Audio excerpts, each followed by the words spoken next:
स्तुति में दीनता ही प्रधान है। दैन्य भाव की विज्ञप्ति, इसी का नाम है स्तुति। और स्तुति बहुत प्रधान अंग है भक्ति का। हर उपचार के साथ स्तुति, बिना स्तुति के भगवान कोई सेवा नहीं लेते। 56 भोग 36 व्यंजन धर दो और गरुड़ घंटी बजा दो, शंख घुमा दो, भगवान ने खा लिया मान लो, पर भगवान ने खाया कि नहीं खाया ये नहीं कहा जा सकता।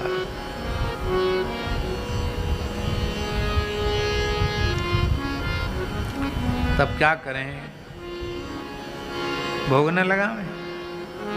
अरे भले ही ठाकुर जी के सामने एक कटोरा दूध रखो, पर हाथ जोड़ करके कहो कि हे नाथ, नामदेव जी के जैसा भाव तो हमारे में नहीं है, पर हम आपके प्राण प्यारे नामदेव जी की याद दिला रहे हैं आपको, जैसे आपने नामदेव जी के कटोरा को मुंह से लगाकर दूध पिया, प्रभु नामदेव जी के नाम से दूध पी लीजिए।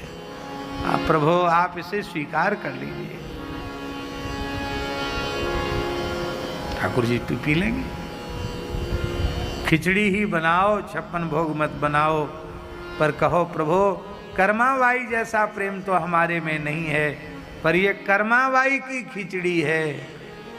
केले का भोग लगाओ तो कहो महाराज बिजुरानी जैसा प्रेम तो नहीं है, पर ये बिजुरानी के केले हैं। अरे कुछ नहीं, बेर का भोग लगाओ, कहो प्रभु सबरी जैसा प्रेम तो हमारे में नहीं, पर ये सबरी के बेर हैं।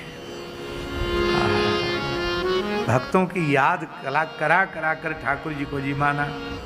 और 56 भोग हो तो, विविध प्रकार के पकवान मिष्ठान्न तरकारी हो तो, सरकार ये सामान्य चीज नहीं है, ये मिथिलानियों की जीवनार है, इसको तो आपको स्वीकार करना पड़ेगा।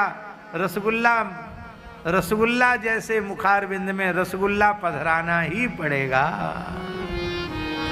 बोलो भक्त वत्सल भगवान की जय। ठाकुर जी को मनुहार करके जगाना, मनुहार करके सुलाना, ये मनुहार ही स्तुति है।